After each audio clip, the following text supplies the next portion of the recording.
কিন্তু এক গভীর রাতে অন্ধকারের সুযোগ নিয়ে এক অচেনা ভিলেন হাল্কের বেশে ঢুকে পড়ে। নিঃশব্দে চুরি করে নিয়ে যায় হাল্কের সবচেয়ে শক্তিশালী অস্ত্র, তার পাওয়ার বুট।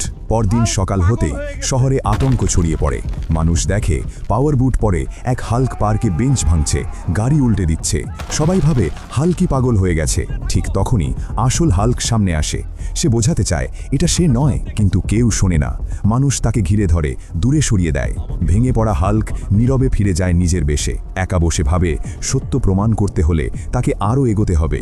দিন রাত পরিশ্রম করে হাল্ক তৈরি করে স্কাই ফোর্স হাল্ক স্যুট। আগের থেকেও শক্তিশালী, আগের থেকেও দ্রুত। নতুন স্যুট পরে হাল্ক ভিলেনের সামনে দাঁড়ায়। ভয়ঙ্কর লড়াই শুরু হয়।